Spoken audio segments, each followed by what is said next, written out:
Wow. All right, everybody, we're going to go ahead and get started here. Great to have everybody here. Boy, we're in for a treat today.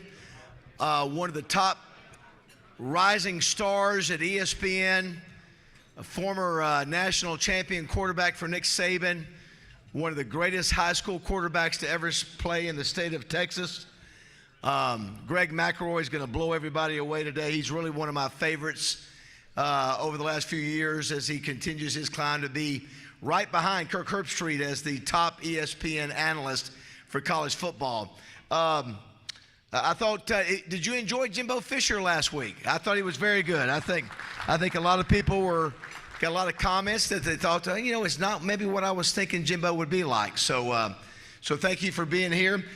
So I don't know who, Greg, what we do, we give away these amazing, what do you call pop-ups? Pop-ups. So, Greg, do you know what game this is? Do you have any idea? Yeah, it's Auburn 2010. We lost because we gave them a 24-point lead. Oh, we gave it. That was Cam Newton, right? Yes. So maybe there's an Alabama fan here, or that on the days when Alabama does play Arkansas, you can throw darts at this. Either one. But the winner is 041336. 041336. We appreciate you doing this, and Rockstar Passes for creating these each week. 041336. Do we have a winner? There we go. Winner right there. We'll have this to you, and you can have it in your bedroom or living room, whatever you want to do. This is week 6 of the Touchdown Club, our 20th anniversary. What a year it's been. Sam Pittman, Brett Favre, Ray Lewis, Eric Dickerson, Hunter Yurachek, Jimbo Fisher, Greg McElroy today. Speaking of another analyst, Dan Mullen next weekend, former head coach at Mississippi State in Florida. And I think was it not last week, all my weeks run together, the announcement about Brett Favre and his Parkinson's? Yeah, last week. So, Greg, we had Brett in this year. Did anybody notice maybe something physically? Yep. I sort of noticed it when I was up there. I didn't know what it was. I just sort of picked up on something, and he was so kind. So, Greg, he holds the record for getting pictures. You will do this after the banquet, the meeting here today, taking pictures with everybody. And that's why he said, I got to sit down. And then he would try to get back up, and he said, I got to sit down again. So anyway, we're thinking about him and with his battle against Parkinson's, and I know everybody here appreciated him taking the time to come and be a part of our Touchdown Club in our 20th season.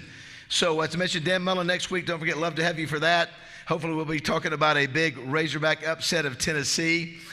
Before we bring up Pigskin, one of the things being from Florida, Panama City, I wish I'd have done a better job at. I've tried to do it over the years, is that I believe, and in this world, Greg, of transactional football, college football, and I'm going to play here for this amount of money, I'm going to transfer.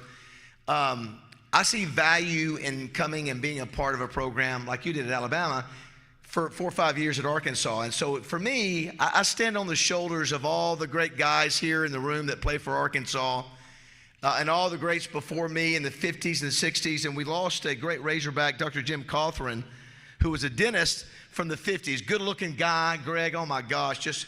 He had 2 daughters that were majorettes when I played back in the 80s. But he didn't have to. He sort of took me under his wing and was always super nice to me, and told me the stories about Wilson Matthews. True story.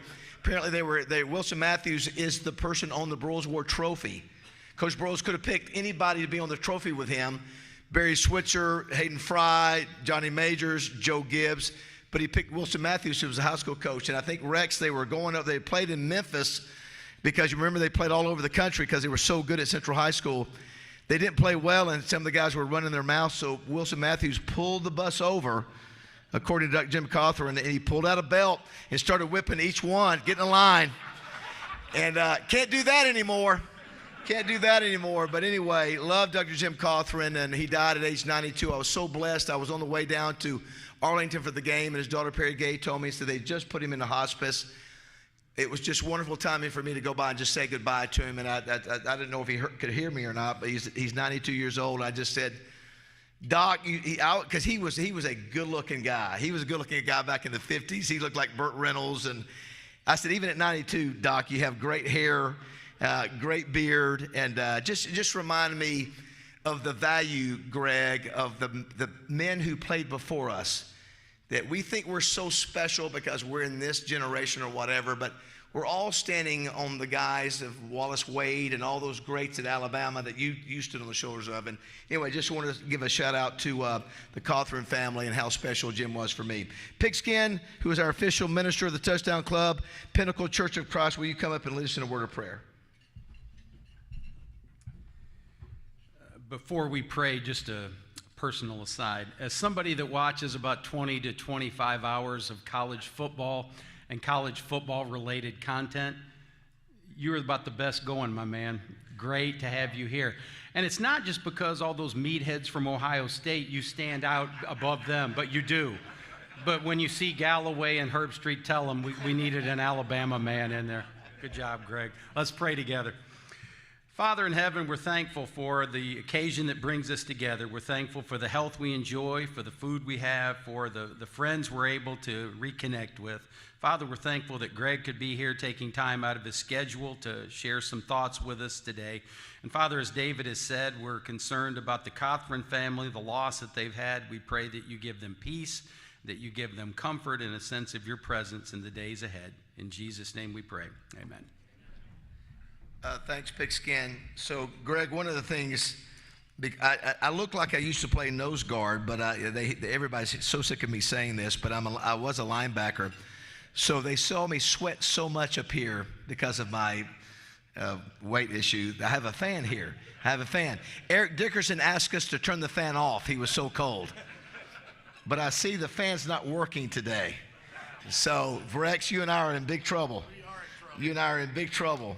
So, Chuck, you're right. So I'm going to just tell you, this guy to our left, I'm going to tell you, there's nobody, and so honored we've got Molly and Clayton Harrell, who are the Broyles Award. Greg is a Broyles Award voter. And I'm just telling you, this guy right here, the reason why he is one, thank you, RJ. The reason why he's one of the best, nobody does more prep. Nobody watches more film per week. I can promise you. We've had Kirk Herbstreit here, and I love Kirk. Nobody does more prep than this guy right here. He loves it. He eats it up. He's got a family with 3 kids and all that, but he watches films throughout the week. I think he's seen about every play of the Razorbacks. And so we're really fortunate to have him here today, and I can't wait to hear what he's got to say about college football in general. It was a great weekend. Do you want to thank our sponsors real quick? We'll start with Simmons Bank. Nina Kest Alda. Is it Alda or Alda? Nina?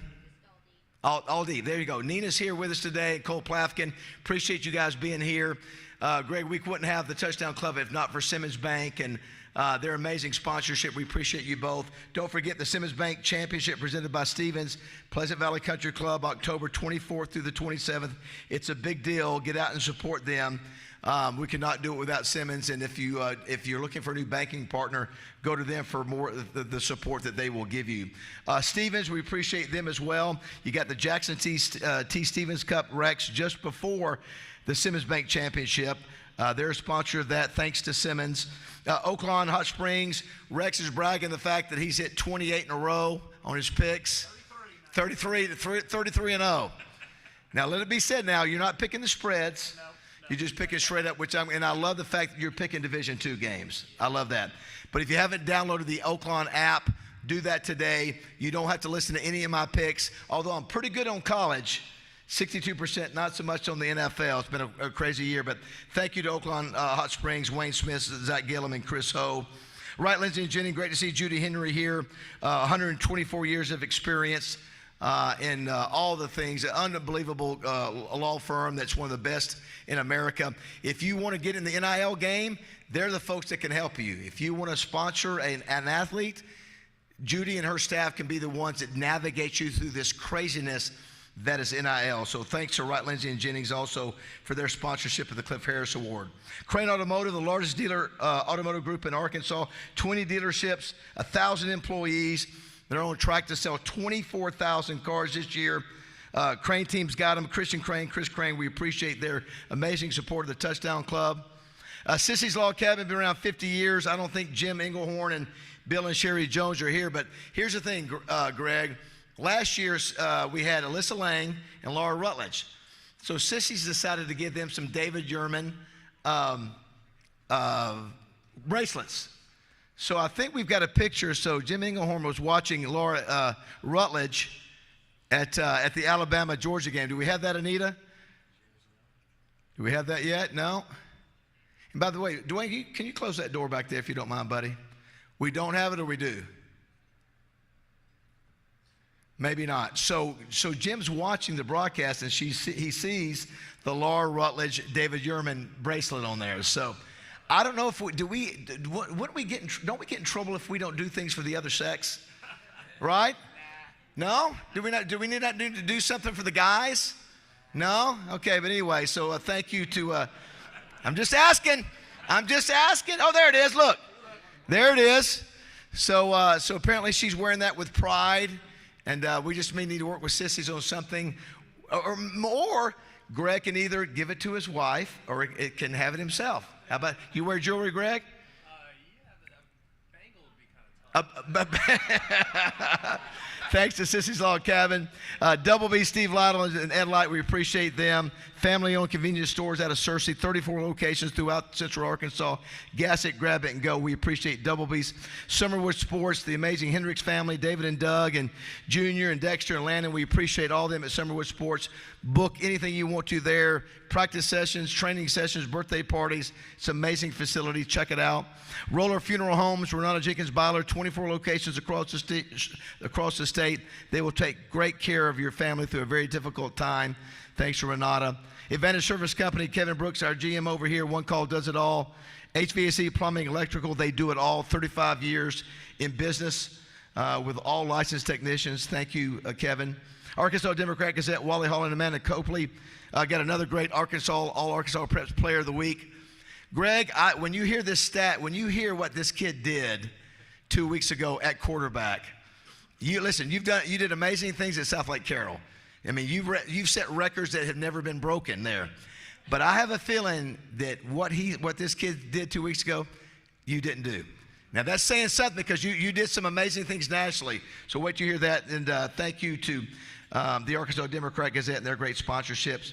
Hatcher Agency, Twin City Limo, Greg Hatcher, couldn't do it without you. The home of the outrageous service. Behind the scenes, Greg does so much for our touchdown club. Thank you, Greg. Thank you, Popeye.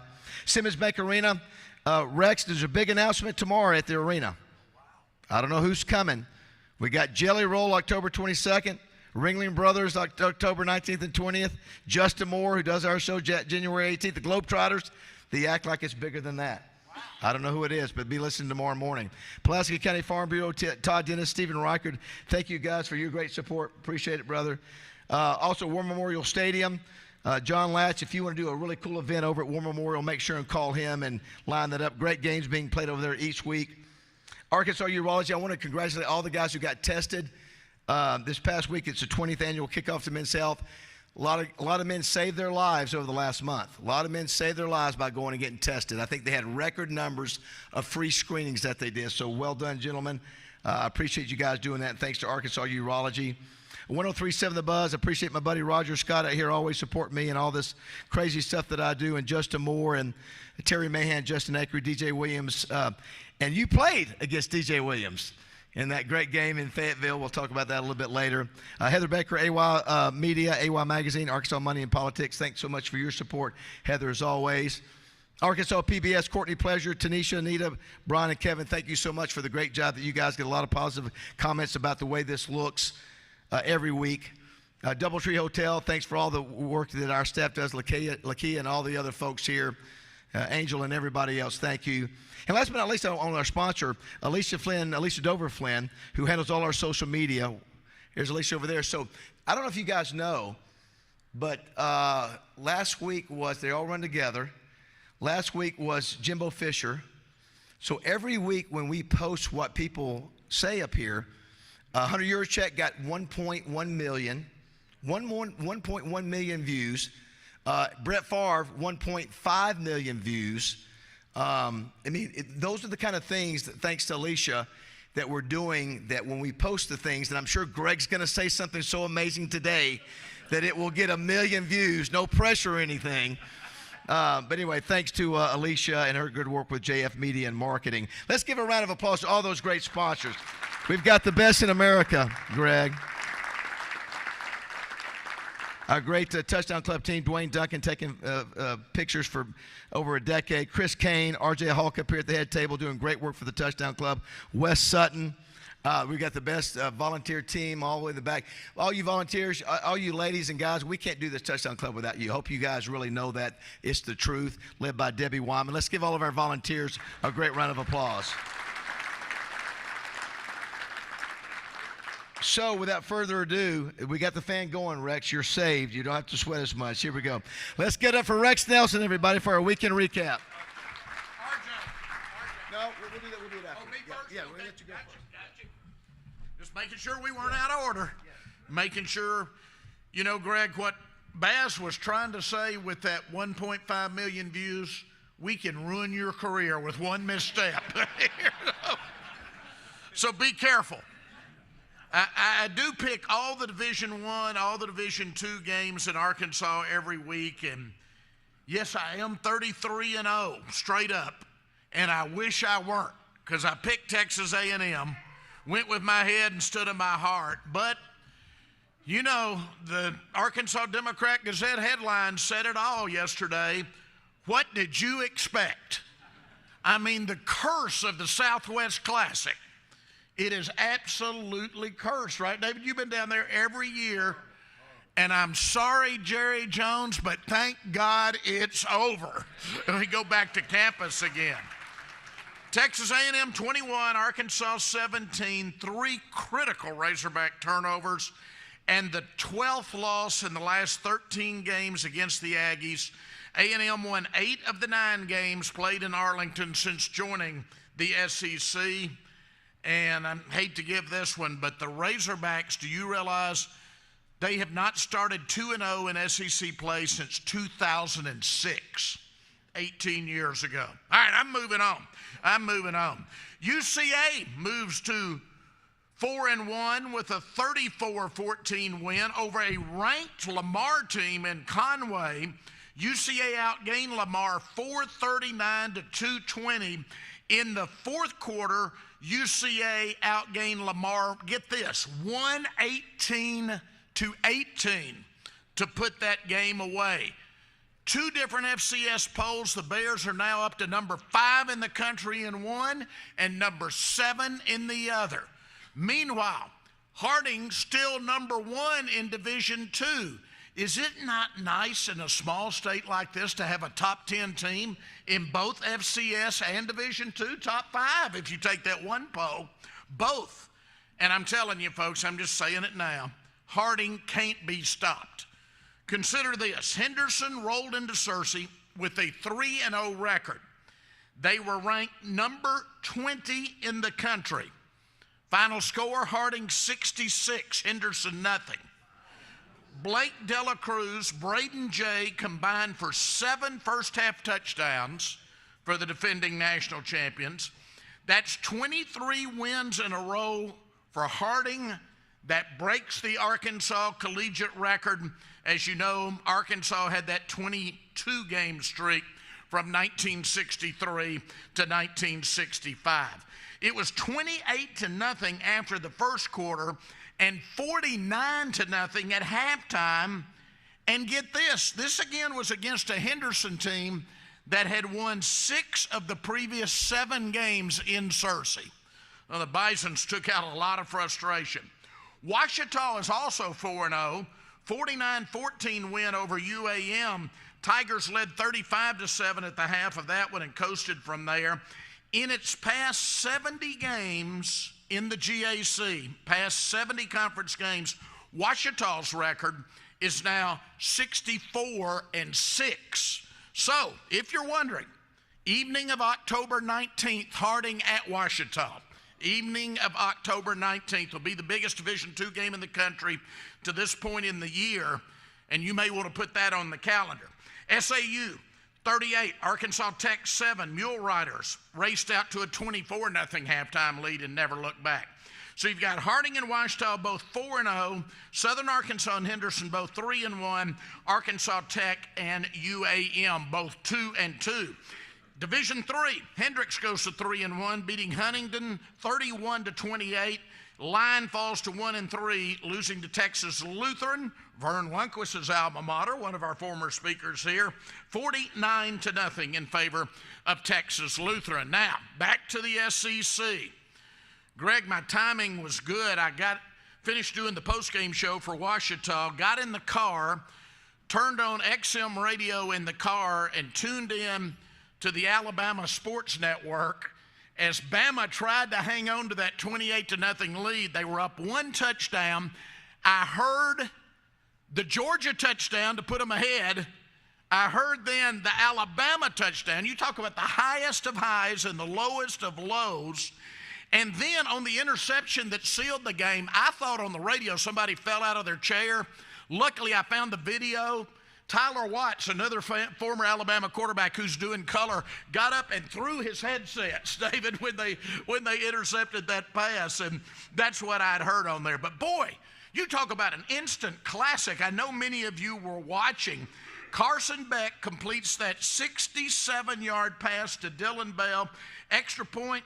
It's good. It puts Georgia ahead on the first play after the kickoff. Then Jalen Milroe passes 75 yards to Ryan Williams, a freshman, to put Bama back on top. Then another freshman intercepts a Beck pass in the end zone to secure the victory.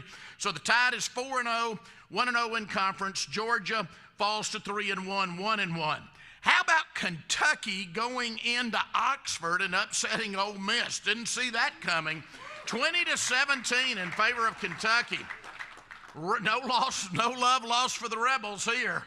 Or Lane Kiffin. The Rebels miss a 48-yard field goal attempt in the final minute that would have won it. They were a 15.5-point favorite in that game. They're 4-1 overall, 0-1 in the conference. Kentucky 3-2 and 1-2. LSU moves to 4-1, a 42-10 win over 2-3 South Alabama, which plays ASU this week. Garrett Nussmeier passed for 409 yards. That's a career high for him. At Texas, Arch Manning passes for 2 touchdowns. He runs for another. He was 26 of 31, 324 yards. Texas beats Mississippi State 35-13. And OU really struggling this year in their first year in the SEC. They have to rally from an 11-point fourth quarter deficit to win 27-21 at Auburn. They had a much harder time at Auburn than Arkansas did. OU is 4-1, 1-1 in the conference. Auburn falls to 2-3, 0-2 in conference, and maybe a little heat turning up on Hugh Freeze. Freeze is not quite as frozen right now. A little heat there. All right, this week, of course, Tennessee at Arkansas. What an opportunity for an upset. The ABC primetime game on Saturday night. The country will be watching 6:30 on ABC. You've also got Alabama at Vanderbilt, Auburn at Georgia, Central Florida at Florida, Ole Miss at South Carolina, and Missouri at Texas A&M. Here in the state, in addition to the Razorback game, we've got the conference opener for Arkansas State at South Alabama at ASU. We've got Southern Nazarene at Southern Arkansas and Oklahoma Baptist at Henderson. So no excuses, games in Fayetteville, Jonesboro, Magnolia, and Arkadelphia. So get out and see a college football game on Saturday, everybody. Thank you. Thank you, Rex. Now it's time for our All-Arkansas Prep Player of the Week. And I will tell you, you're going to hear a stat that we've never heard before, especially for a quarterback. RJ, will you come up and introduce our All-Arkansas Prep Player of the Week? Thank you, David. Well, you know, our Player of the Week comes to us from Hackett. If you don't know where Hackett is, it's up by Greenwood. So he made the heck of a drive down here. But I was talking to him just a minute ago, and he said, I heard Greg McElroy was coming, so I wanted to one-up him in this game against Mountainburg. And so, first off, they won the game 47-0. And Bryson Hamilton, the quarterback, he was 6 of 9 passing for 127 yards and a touchdown. And you're like, okay, not bad numbers. But he had 8 carries for 307 yards and 3 touchdowns in that game. But that's not even the most remarkable thing that he did in the game. Because in that game, he had a 96-yard run for a touchdown on 1 possession. And so then he gets the ball back the very next possession and goes 97 yards for another touchdown. And in that game, he had 434 yards of total offense and had 4 touchdowns. Today, he brought his mom, Tessa, and his grandma, Trish. Your All-Arkansas Preps Player of the Week is Bryson Hamilton of Hackett.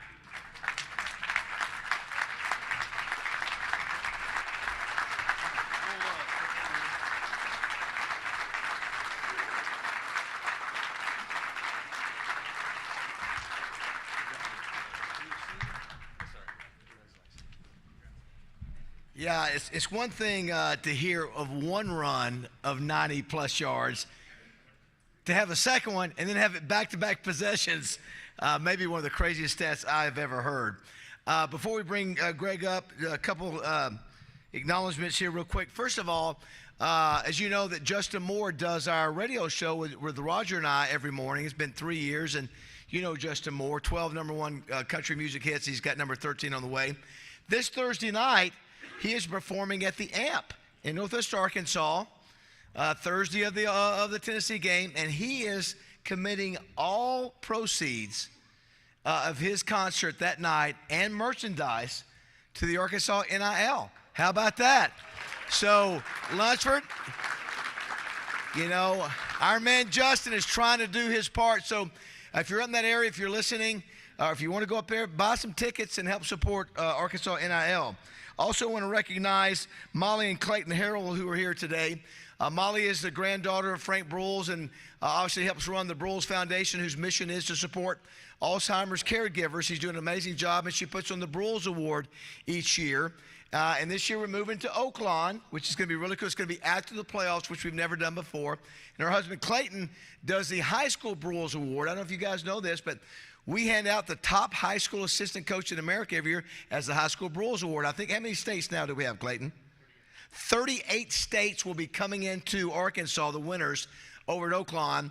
And one of the reasons they're here is because Greg McElroy is one of our voters. These are the kind of voters we need, guys like Greg who are really locked in, who really know what's going on and know these assistant coaches. So please let's welcome Molly and Clayton, if you will, everybody.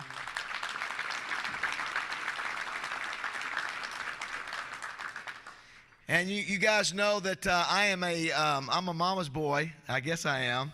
And so, Emma, I don't know. Today is my mom's birthday. You heard me mention on the radio this morning.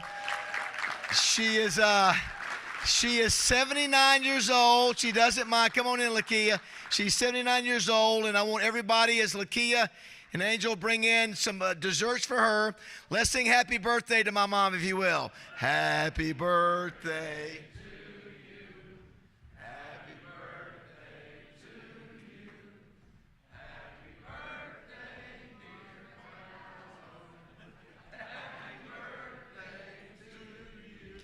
Happy birthday. Turn around and eat your cake. Mother, turn around behind you. She doesn't see. There you go. Hard to believe, Rex, 9 years ago, she blew out the wish. Yep. She blew out the candle, rather, made a wish there. Maybe that her son would eat less during the week. Maybe that's a... I'm kidding. Greg, I'm an only child. I couldn't have asked for a better mother on the planet. She's got a biggest heart is of the planet, and I am blessed. Greatest gift that God gave me besides his son is having a great mom and dad. So thank you, Mother. I love you, and I appreciate it. Happy birthday. Yes. All right. I'm so excited. I cannot wait to get to talk to Greg. So many places to go. He's got so much knowledge in his head, so much information we want to get to. So if we can, Anita, let's go ahead and see Steve Sullivan's introduction of Greg McElroy. The Dragons back to pass, goes 17, looks, throws downfield. This one is going to be complete to number 80. Touchdown, Dragons! This is Greg McElroy throwing a touchdown pass for Texas high school powerhouse South Lake Carroll during a state championship season. Then it was on to Alabama, where Greg earned the starting job as a junior. And it was a magical season. Ingram, and from the pistol, McElroy's going to go deep, going for it all, and it's complete. The Tide went 14-0 and gave Nick Saban his first national title at Alabama. And McElroy, who played with 2 cracked ribs, was MVP of the title game. In his senior season at Bama, McElroy set a school record with 2,987 passing yards. A 7th-round draft pick, McElroy made his NFL debut on December 2nd, 2012. He threw his first and only career touchdown pass in the fourth quarter of a 7-6 victory. Greg has knocked it out of the park as a broadcaster. And who are teams that are maybe just on the cusp of getting into the point where they're playing their best football? Please welcome a rising star in the broadcast industry, a national championship quarterback, Greg McElroy.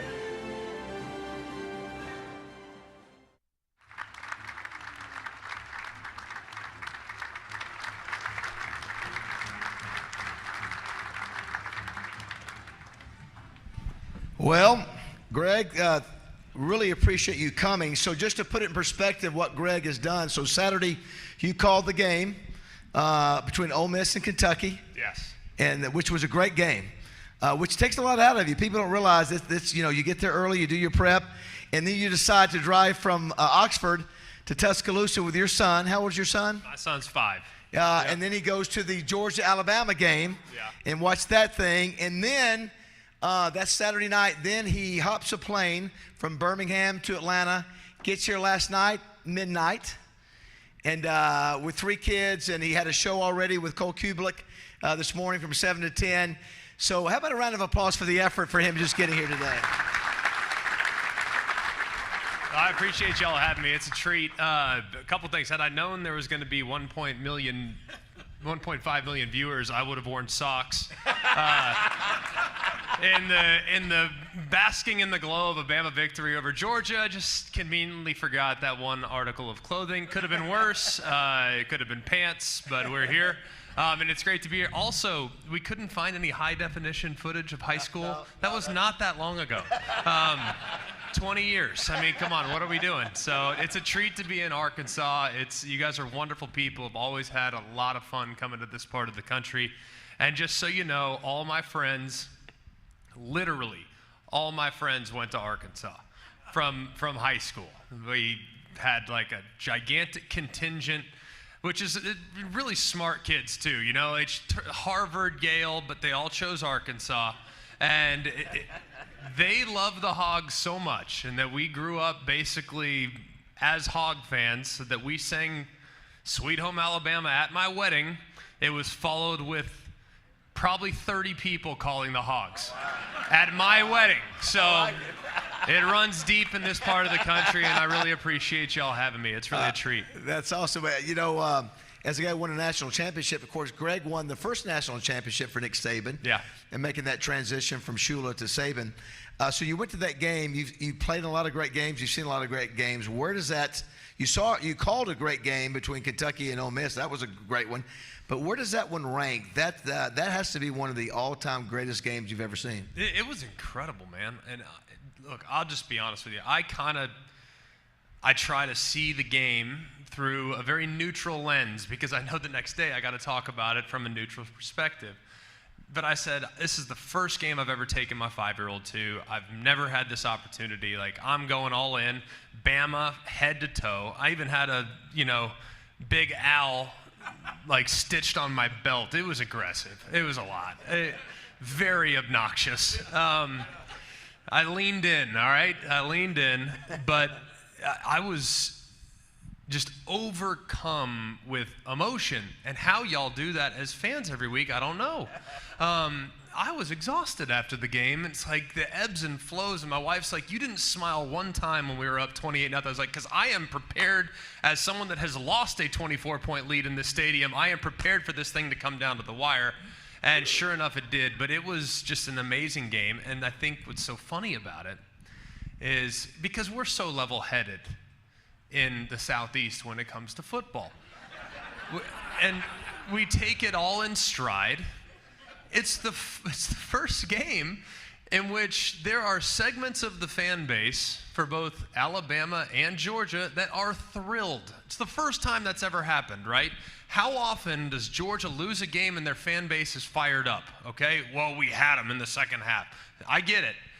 And then there's also segments of the fan base that want to see not just Kirby Smart fired, but Kalen DeBoer should be fired for what happened in the second half of that football game. So I've felt it very much in the stands, and it was just an incredible game to be a part of and to share it with my son, who didn't have 1 ounce of clue what was going on, but we had chocolate ice cream. It was really, really exciting, man.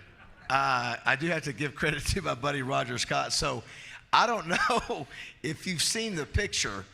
Former President Trump was there up in the skybox, and then it was a cast of characters which Roger described as something out of the bar scene in Star Wars, with John Daly, Kid Rock, Tuberville, just the whole group. Yeah. So I was mentioning that, how crazy that was, because, you know, John and I went to school together, and you had a funny perspective that you saw John, Kid Rock, and Hank Williams. Yeah. What were they doing? So I'm sitting up there in the same level as they were. President Trump was on the other side of the stadium, so we probably saw him a quarter and a half before they bar hopped / sweet hopped all the way around to the president's office. But John was going from suite to suite, and in Alabama, most of what's consumed in that stadium, it's not liquor, no. Most of what's consumed that's not in miniatures in that stadium is bourbon and whiskey. So you can find whiskey and bourbon pretty much anywhere you want to look. Tell you what you can't find is a lot of vodka, and John was on the prowl. So needless to say, ran into John, ran into Kid Rock, and ran into Hank Williams Jr. as they quite literally, like college students going down the main strip, going from suite to suite. Hey, you got vodka? You do? Oh, it's Tito's? Can't have it. Next. All right, so I'm sure President Trump's suite did have a vodka that he could consume. I don't know, but they were having a lot of fun. It was just cool to see so many people enjoying the game. So obviously you follow college football. Arkansas goes down to College Station, not College Station, Jerry's World rather, and another. Might as well be College Station. Might as well, yeah. I'm glad gracious. it's going to be that going on. So another frustrating loss. Yeah. 1 win in the last 11 years. What was your takeaway from watching that game? It's frustrating. I did the game a couple years ago. That game is just, there's snake bit in that game. You know what I mean? I'm telling you, maybe the most heartbreaking play I ever witnessed with my own 2 eyes was the kick 6 in 2013. As a fan, that was the worst one I ever experienced. But I think from an Arkansas fan's perspective, the fumble return to the house 2 years ago, 97 yards out the gate, if he doesn't just go like this, they score. Instead, it's out the gate the other way, and that's kind of a microcosm for what that game's been. The thing that's infuriating about this team is that there are so many moments where you're like, wow. You know what I mean? Like, goodness gracious alive, what a play. I mean, the first touchdown of the game, I mean, that was one of the best plays I have ever seen by a college player. In the SEC, needless. You do it against Arkansas Pine Bluff, no disrespect.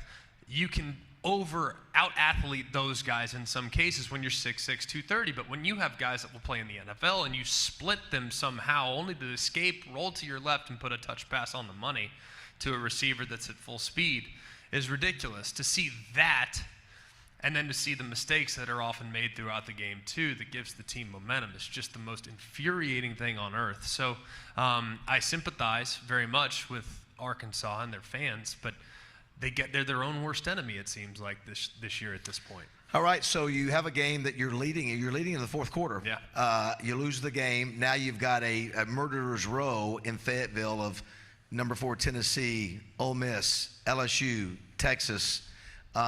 So what do you think this team can do? What do you think about where this team can go? What do you think about Sam Pittman now in year 5? Here's the problem. Arkansas is not a team you want to play. Like, any of those guys, I guarantee you Josh Heupel this week is sitting there thinking, oh boy. You know what I mean? Because anytime you have a quarterback that can elevate his play at that level, at times. Now, if we could just eliminate the mistakes, it'd be amazing. And the self-inflicteds, and it'd be great too if we get a little pass pro. I mean, the protection is just mesmerizingly bad at times, but it is what it is. I think that you catch him on the wrong day, and all of a sudden he's on fire. They're going to beat somebody really good. I don't know what week that will come. It will happen this year. I would almost guarantee it. It will happen. It's just, will it happen against Tennessee? Will it happen against Texas? Will it happen against Missouri, who at that point might be playing for their playoff lives? They're going to get somebody. The problem is they also could get got by somebody that shouldn't get them. And that's, I think, what's really infuriating about watching them right now are the ebbs and flows and the ceiling where it's at. The ceiling's pretty high. It's just the floor's pretty low, too, because of the mistakes that have been made. Obviously, you were a quarterback, played at a high level. What's your and we'll get to your history with Bobby Petrino here in a minute. But what's your assessment of Taylon Green?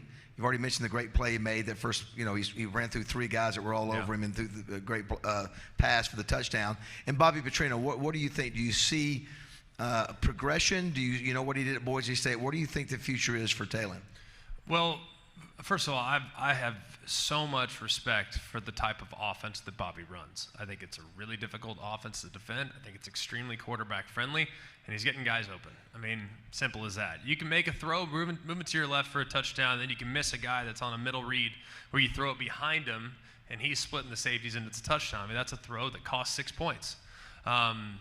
So with Taylon Green, I understand just because of how he can evade the rush, extend plays by time, create with his legs, break you down, and take it the distance from 80 yards out. I don't know if he'll have 96 and a 97-yard run in consecutive plays, but he has that capability. And I think Bobby is running his offense like he's running the past. And Bobby's offense, when you look back when they had Lamar, it's designed to beat zone coverage. And that's pretty much all you're always going to get when you have a quarterback like Taylon Green, because you don't want the defender's eyes on the wide receivers. When they're playing man coverage, eyes are on the wide receivers, and there's no eyes in the backfield, so the quarterback run kills man coverage. So you're designed to get zone, and we saw some man a little bit from time to time from Texas A&M. That was a little bit surprising and caught them by surprise some. But I think Taylon Green, the sky's the limit. It's just with a player like that, and I think back to Lamar's early development, he had some unbelievable moments, and then he had throws where you watch him throw it and he missed by 8 yards on a hitch. There are some moments with Jalen Milroe last year where, man, he'd make this incredible throw 30, 40 yards downfield, and then he'd one-hop it to a guy behind the line of scrimmage against Texas A&M in a 4-minute operation when you're trying to put the game on ice. There were just moments where you're like, what the heck was that? And Taylon has a little bit of that right now as well, but I think he's super gifted. And that's why it's a challenge, because and I know people are going to sit there and say, well, the next man up, he's been disappointing. They've lost multiple games. Let's play for next year and put the next guy in. I think he gives you a chance against everyone you play. But you're going to have to take the good in with the bad, and there will be some big misses because that's just the style of player he is. For those of you that don't know, by the way, too, this week is the Hogs Plus is doing a really cool documentary. They're putting it, I think, Tuesday or Wednesday, called Redemption. This is the 25th anniversary of Sterner DeLucas. 1999, remember 98, the fumble that gave Tennessee a chance to win the national championship. Arkansas comes back in Fayetteville and beats Tennessee. I think they were top 5, beats them by the same score. So stranger things have happened when you get in an environment where you've got national audience watching you. I sometimes, Greg, I don't know about you, but when I played, sometimes, if we were playing well, I didn't want an off week. No. So Tennessee's, although Tennessee has a good record, in off weeks, but you know what? All bets are off when you're home national TV at night. There's enough talent there that maybe they could challenge Tennessee. I think it's going to be look, I've said it before. I think playing at Arkansas is really hard. It's a really difficult place to play. At night, thank God we didn't play at night, because I don't want to know what would have been going on that night had we played there in 2010. It would have been a zoo. So all that being said, I think Tennessee's excellent. The thing that I don't like right now about the matchup for the Hogs is the offensive line of Arkansas against the defensive line of Tennessee. That's a huge problem. And don't worry, you're not the only ones. Nobody can block those guys in the first 4 weeks. So they're going to have to get really creative. Misdirection, move in the pocket, rollouts, nakeds, boots, jet sweeps, quarterback run game, screen game. All that stuff's going to be really important, because if those pass rushers get into a rhythm, it's over. And against Oklahoma, they got into a bit of a rhythm. So the biggest key, though, I think people look at Tennessee and assume offense. I think their offense is very much a work in progress. You got to stop the run, Arkansas is doing a bunch of movement stuff on the defensive line. The numbers haven't been great. It's a little bit of a hit or miss along the defensive front. Sometimes it's great. Sometimes it's average. Sometimes they get gashed. So I think against this group, that movement, you just got to hope you guess right on a few of those. And then you can't create you can't allow them to create big plays off play action. Tennessee's a handful there, but it really starts with blocking them, and that's going to be a huge challenge. But I think Bobby is smart enough to know we can't block these guys. We're going to have to get super creative with our looks, our rhythm, our cadence, and especially being at home is going to be massive because you can play with them as far as the snap count is concerned as well. Talking about playing at home, Anita, if we could go to picture number 2. This is you, 2010. This was after the national championship year. I think this was the, I guess, the midfield as you were team captain there. I've heard you say that this game was the loudest stadium you had ever heard that you played in. So what I want to do, I want to play the clip. Now, those of you watching on streaming, because of copyright issues, we won't be able to, for you to be able to see it. But for those of you in the room, you will. It's Vernon Lundquist, CBS Sports. It was the second offensive play of the game. And Bobby Petrino called a wheel route to Ronnie Wingo. And I want you to listen to the level of the noise there by the fans. And then I think at the very end of this clip, it's only about a minute long, I think it shows you on the sideline. So if you can, Anita, let's take a look at that.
All right, that's good. Good, Anita. That's good. So what do you remember about that? It's 50 seconds into the game. Too much. Thinking, dang it, I really wish we would have won the coin toss. Because them starting on offense was not in our best interest that day. That was not a lot of fun, and you could just feel it coming. My dad was like, I had 3 people try to fight me at the bar last night. I was like, oh boy, they're ramped up for this one. So I remember it pretty vividly. My family was all there, tons of Arkansas friends out enjoying the experience. And I remember when we rolled up, and at Arkansas, we stayed pretty close to the airport. So, you know, that's what, 30, 40 minutes tops. I mean, it's not a far drive, but you have to drive through Springdale and down, you know, you got to go through a couple back roads. And we had a police escort from the hotel to the stadium, and we hit traffic in the police escort. How is that possible? You guys did that, all right? Somebody was on the take there, all right? And I think it was the state troopers, all right? No, we took a wrong turn. Never been this way before. So I think half our defense was still stuck in traffic when that play was run. But you could just sense, you know, that like we had beaten them bad the year before, and it was one of those games where kind of everything that went right for us in 2009 went wrong for them, and just could sense that they had so many guys back, and I'd known Ryan for 6-7 years. I'm like, we got to pressure this guy because if you give him time, it's over. He's got as good of an arm as I've ever seen with my own 2 eyes. When you're sitting there as a high school kid and you're watching 6'7" Ryan Mallett throw it and Matt Stafford throw next to him, and they're back and forth, you're like, I kind of lean towards Mallett. And you're also thinking, like, I need to get to the back of the line. I'll throw against Jevin Sneed and those guys. Like, I'm not throwing against these guys. Like, these guys are too good. All right? Where's Andy Dalton? I'll throw with him. All right? I'm like, we had a good crew, man. That Texas crew in 2006 was legit. But all joking aside, man, like, I could just sense that was going to be a tough one. And it was our first road trip. a lot of young players along the offensive line, a lot of young players on defense. So you knew it was going to be a grind. And I played awful. Like, the problem is I threw 9 career interceptions. 3 of them were in Reynolds Razorback. So I hate that place. But I also respect that place and have had a really good time on Dixon Street when I've gone back. So I like the town, but not the place, all right? But yeah, it's funny. Your first interception of your career was against the Razorbacks. Yeah. Then you came back the next year, which sometimes happens against us. You set a personal record, I think 291 yards. It was a personal best for you. And so anyway, yeah, that was a big game for Razorback fans. I think that was the one time we thought we had a chance to beat Alabama, and we're leading late in that game, but obviously it could not get it done. Obviously, I'm just lucky that there were a couple bad decisions made by Ryan that day, because I love him, was a great friend, and I was one of those where, like, you want to play your friends at their best, right? And God rest his soul. I mean, Ryan and I had go back to when we were 16 years old and competing against each other and pushing each other, and he was always a guy, Mallet, M.A., McElroy, M.C. I always like, dang it, I really wish my name was like, started with a Z, so we didn't have to go right one after another. And we tricked them on a couple things with some bait coverages. Man, if we didn't get the short field a couple times, we had no shot. But Ryan was a great person, a great friend, and I'm just devastated by his passing. And now we've had teammates that have passed and have had friends that have passed at a young age. It's not something that's super uncommon, unfortunately, nowadays. But that one really hurt. And that one hurt that day because I didn't want it to be, I wanted us to make the play, not for them to make the mistake. You know what I mean? It's similar to playing Colt in the national championship. Like, Colt getting hurt, Texas fans talk about it still to this day, but like, I wanted to play Texas at their best. I didn't want their quarterback and my friend to get hurt 4 plays into the game. So it was a great game, and one that went down to the wire, and I was very relieved to be graduating that year and not have to go back anytime soon. By the way, Colt McCoy is coming to the Touchdown Club, and when I booked both of them the same year, I wasn't even thinking about the fact that you guys both played against each other in the national championship. Well, I'm just glad that you had me. I'm sure Tom Brady must have had some type of late scheduling conflict based on the people that y'all have. Like, goodness gracious. I mean, next year for them. Golly. You were recruited by Coach Shula, and you originally committed to Texas Tech. Yes. So you came in under Shula, and then you got to be a part of. You had a chance to watch football history take place, and you had a chance to start football history by helping Nick Saban. If you give me shot number 4, Anita, I love this shot of you and Coach Saban. You got a chance to start something very special that's turned out to be one of the greatest runs in the history of college football. What was that transition like from Shula to Saban? And could you tell immediately, hey, this is going to be special, or is this something that took a little bit of time to realize? Oh, what's like a really appropriate way of saying it was hell on earth for about 4 months. Because it was, to say that we went through a weeding out process when Coach got the job was putting it lightly. Look, it was at the time. So I'll just take you back. I was a backup quarterback until my senior year in high school. I've basically always been a backup. Even for my wife, I was the backup plan. So it's just, it's my whole life in a nutshell. Like, yeah, well, we didn't necessarily get who we wanted, but, this McElroy kid's fine. So I was going to Texas Tech, and they were recruiting Sam Bradford. Bradford ended up going to Oklahoma. Average career, fine player, not great. I end up committing to Texas Tech. At the time, I was I had never ever even played a high school game. I had 10 scholarship offers because people were coming to recruit the guy in front of me in Chase Daniel, who went on to Missouri and really average career there too.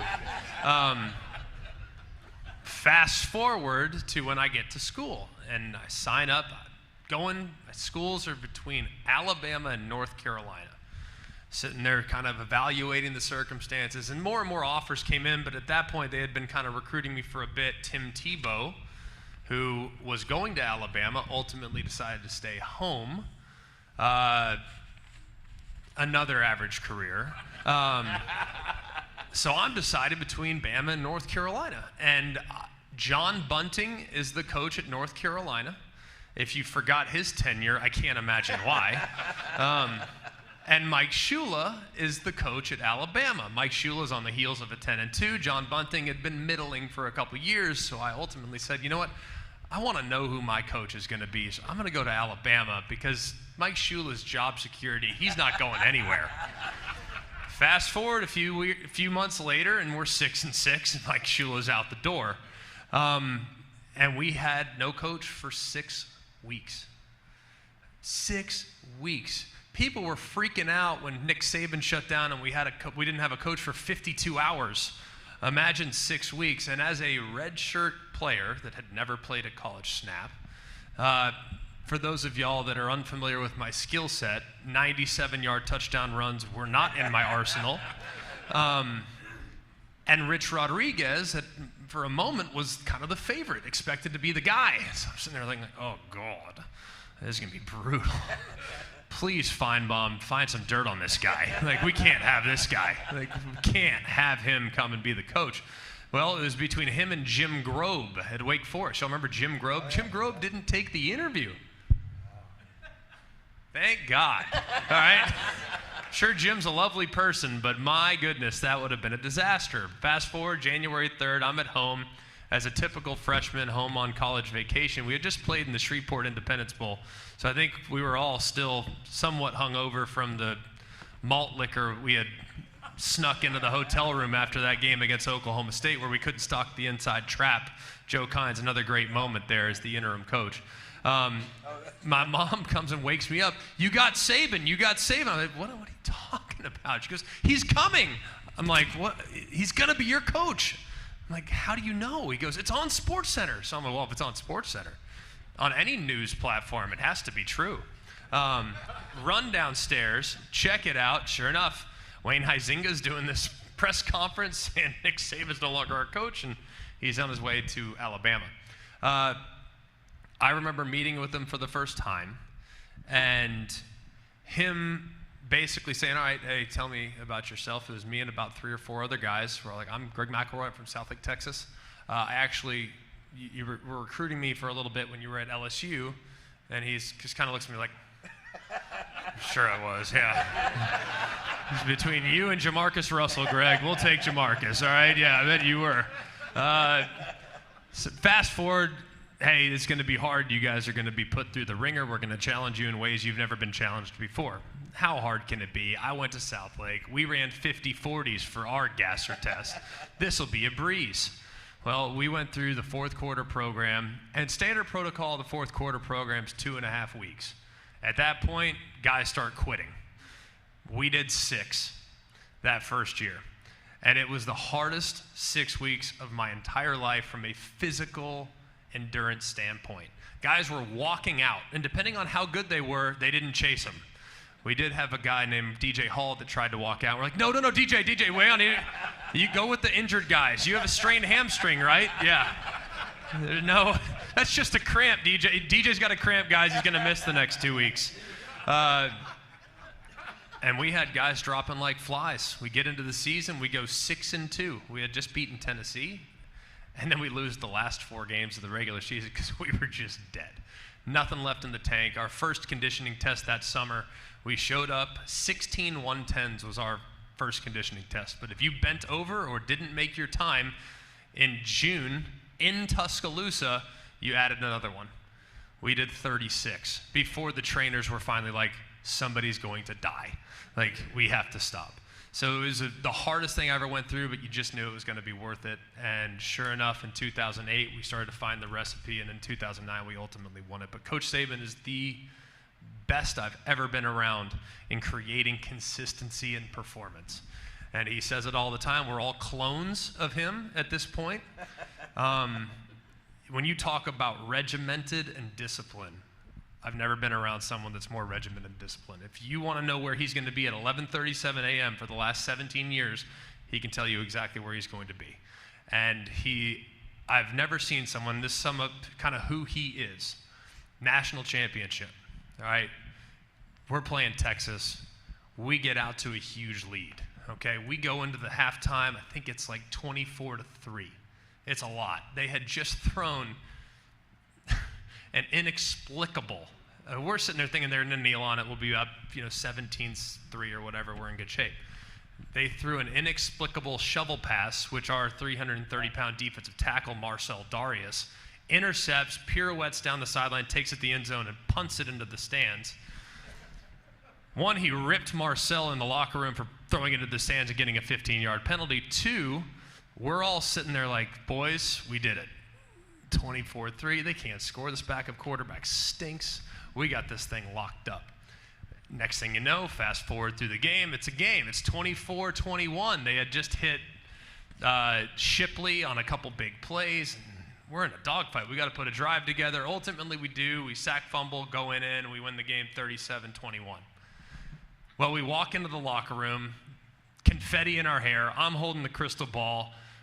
Of course, we were all 21 at this point, so we're figuring out how much and where are we going to go celebrate this thing. And Coach Saban comes in, calls the team up, says, guys, I'm really proud of what y'all have done. All right, this has been a commitment that's 3 years in the making, and you guys that are seniors, you've earned this, you deserve this, you restored the great legacy and the proud tradition of this program.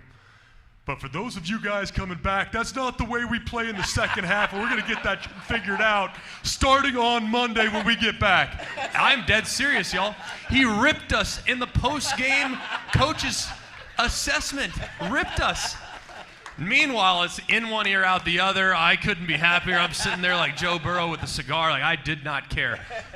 But there were some guys on that team that were scared to death that they were going to get chewed out in the post-game national championship game press conference. So that's the way it was, though, every day. So what? What's next? We won it? Cool. Who's on campus next week for recruiting? That's just the way he's wired. Well, I did see this quote. So what makes you special, according to Nick Saban? This is a quote from Nick. He said, I don't know if I've ever been around a smarter player. Nothing phases him. The moment never gets too big for him. That calms down everyone around him. He was a big reason why we were able to go undefeated, and win the national championship. So is that a true assessment from Coach about you? Are you sure ChatGPT didn't write that for him? That means a lot. I'd never actually heard that quote. You must have dug deep there, because I never knew that, because I didn't think he knew my name until he started working with us at SEC Media Days. I was 12 to him, but I got a name after touchdowns, and I got another name after interceptions, and the other name was a lot more interesting. We had a really, really good relationship, and look, he busts chops like there's no tomorrow. I mean, he is one of those guys, the harder he's ripping you, like in a friendly way, the more he loves you. And I got another story for you that I think kind of sums up who he is and how he messes with the player. We're playing Ole Miss. This is 2009. My first really hostile road game. We played Kentucky the week before, but Kentucky at that time really wasn't very good. They were good on defense, but that was pretty much it. So first really hostile road game against a legit foe. They were a top 20 team, Dexter McCluster, and a bunch of really good players. They had a defensive end named Greg Hardy. How many of y'all have read his rap sheet? Not a good player. Well, great player. We'll just leave the other things aside. But very intimidating player. Good thing I didn't know what he was like as a person, because it would scare me to death. But he was really, really intimidating off the edge and talked a lot of smack. I mean, he just chirp. Like, you remember y'all seen the movie The Program? Yeah. He made the linebacker look very, very calm.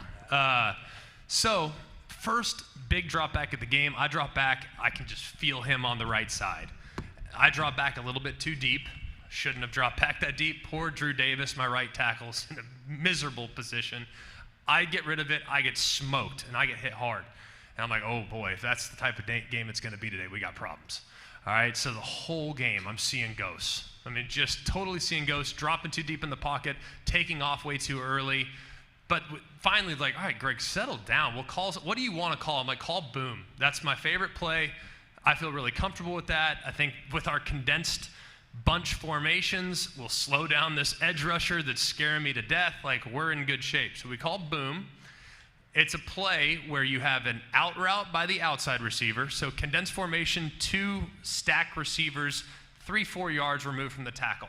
2 stack receivers. The outside guys are running 5-yard outs. The inside guys are running corner routes. It's like smash, a smash concept for those of you that are familiar.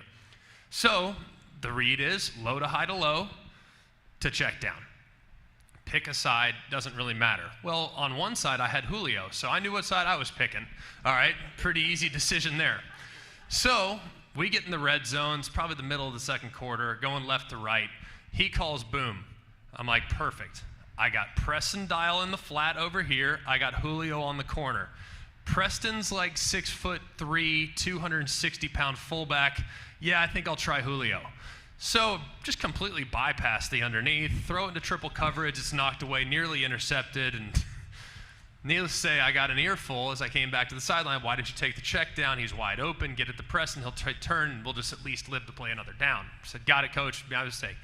Next time down there, probably quarter and a half later, we're going left to right again. Same end zone. This time it's boom, but it's to the right side. Marquise Mays is in the flat. Julio Jones on the corner again. Marquise Mays is 5'8". I got Julio as 6'4". I'm going to try it again. They got me last time. I'm going to get them this time. Well, sure enough, that corner drops back underneath it. Tight play. Julio almost makes it, but it's double covered. I could have just thrown it to the flat. Mays probably scores. Well, not great. We kind of let it go. We win the game. Come back, get a text message from an unknown. You never wanted that unknown text message. Coach wants to see you. Fine, Sunday. I can live with that. We'll go in, get my workout, and go see Coach. I go in there. I know exactly what's coming. Y'all have seen it. The clicker, he closes the door slowly. And I swear when you're in trouble, the door closes slower. You know what I mean? Like, when you were getting in there to get praised, it was like, but when it's not, it's like this slow. You just see your life flashing before your eyes. We go in, he puts the clays on. I know exactly what he's going to pull up. What'd you see here? Coach, I know I should have checked it down. It's on me. What about here? All right, I get it, Coach. Should have checked it down. It's on my fault. I'm trying to throw a touchdown. It's just getting greedy. He goes, all right. Yeah, he's up here. Yep. Next thing you know, I'm like, what was that? He'll be here in a second. Jeff Allen, our athletic trainer, walks upstairs. And Jeff is like, all right, come on, Greg. I'm like, trainer? Strange. We get downstairs, he pulls out the little inflatable balloon, which is something to check your balance. And I'm sitting there, I'm like, what is going on? And Jeff says, we have to check you for a concussion. Coach thinks there is absolutely no way you can make that decision twice and have a fully functional brain. Dead serious. So I say to Jeff, I'm like, can I pass but like barely pass? I don't want to like pass this thing with flying colors. He goes, we'll figure it out, you know. But that was Coach just busting your chops because you made a terrible decision, but you didn't play well. Like, he's not going to rip you. He's going to kind of make light of the situation and build you back up. But that's kind of him, and he's the best, and I love him. I honestly, I'm amazed. No one has impacted my life more from an influential standpoint than Coach Saban, unknowingly too. Because God's honest truth, there were times when you were mad at him. You know, there were times when you're like, oh, I can't believe he's making us do this. And we as a team would kind of come together. Like, gosh, Coach is this is unreasonable. And at the same time, he always had a reason for why he was doing what he was doing. And to get you to the next level and to make you uncomfortable. And when you played well, you're getting ripped. And when you played poorly, you're getting loved up because he wanted to maintain that consistency.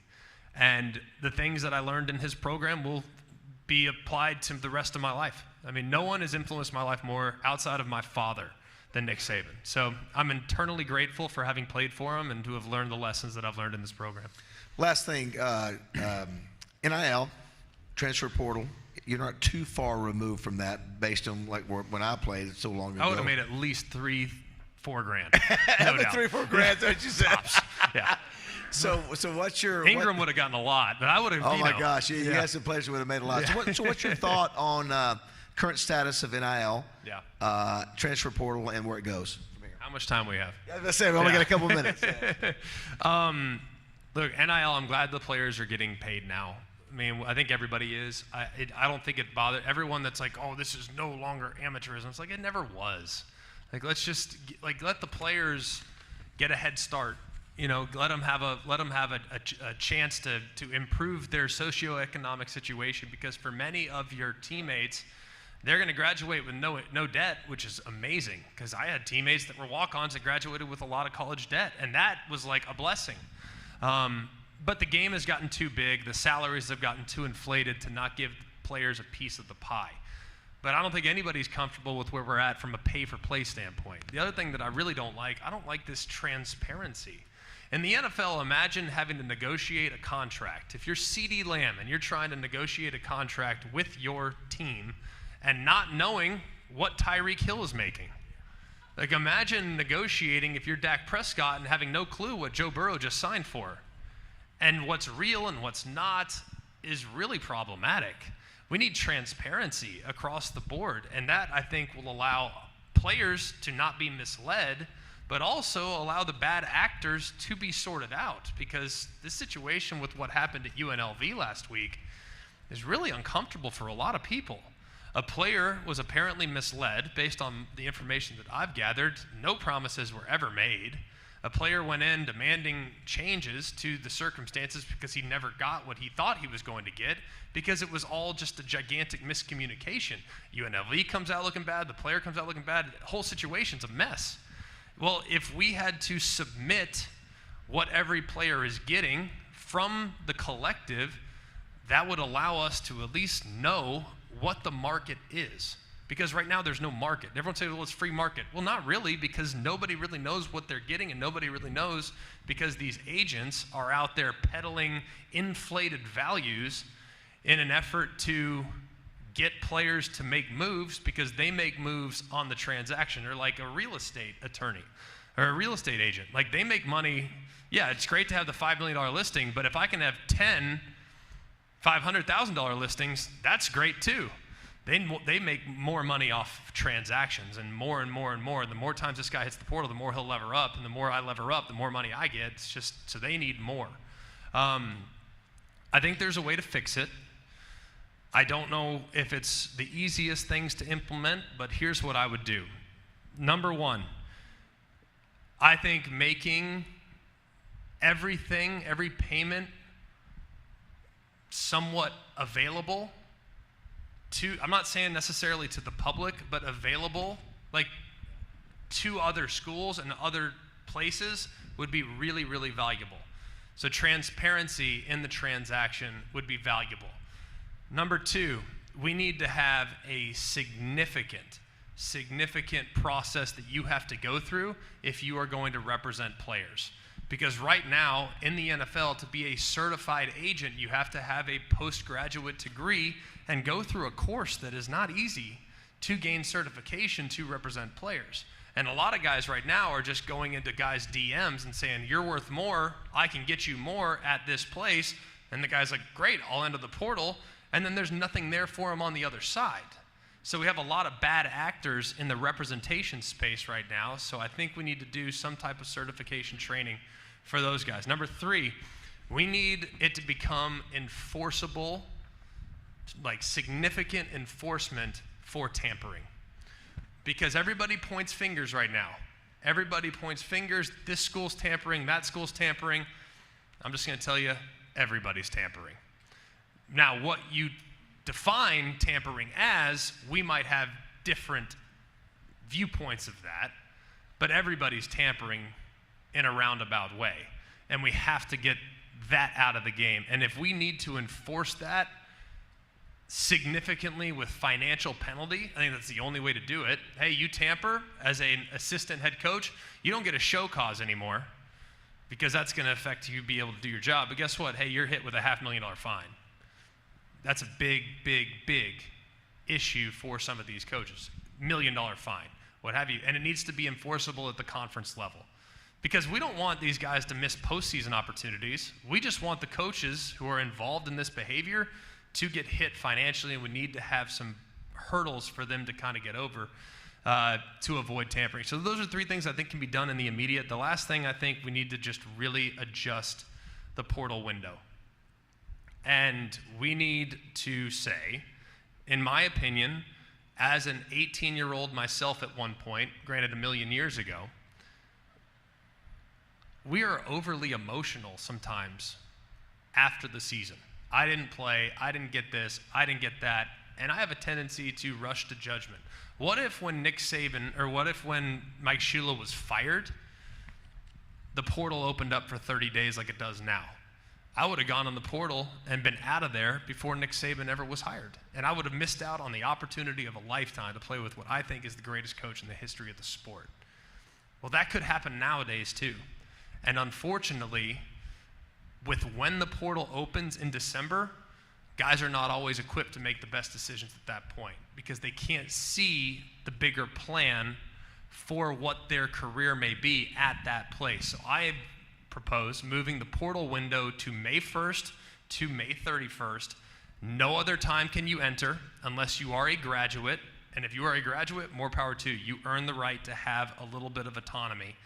But we want to incentivize graduation. But if we move it to May, so you have to go through spring practice with your program that just experienced change, maybe you like your situation and you won't make as many bad decisions in May that you might make in December. And it would also put a premium back on high school recruiting because you would go and get the high school kid who can enroll in the mid-year and not try to backfill there in May. So those are the 4 things I would do in the immediate. I just don't think anyone's in a real hurry to do it because it's going to require some whistleblowing and no one wants to do that.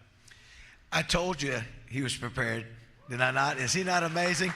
All right, so you can follow Greg McElroy and Kublik. Matter of fact, put it real quick before we get out of here. Picture number 6, Anita. This is your co-host, Cole Kublik, old office. Hey, listen, he never smiles. There he is, right there. Great guy though. He's like you, well prepared. He's fine. He's well prepared. He's okay. He's If y'all have him though, you're going to need to up the buffet if he comes by because I'm thinking that he needs at least one of those troughs of Easy Mac or whatever that was over there, or the hamburger helper that was delicious, I might add. He'll take one of those things down by himself. So also, Always College Football podcast. You do a great job. How many days a week do you do that? Always College Football is 4 days a week. Great stuff. I think our episode for today went out. I taped it right here while you were going through all the sponsors. Yeah, so touche. He's a comedian too. Ladies and gentlemen, let's give it up for a rising star at ESPN, Greg McElroy, everybody.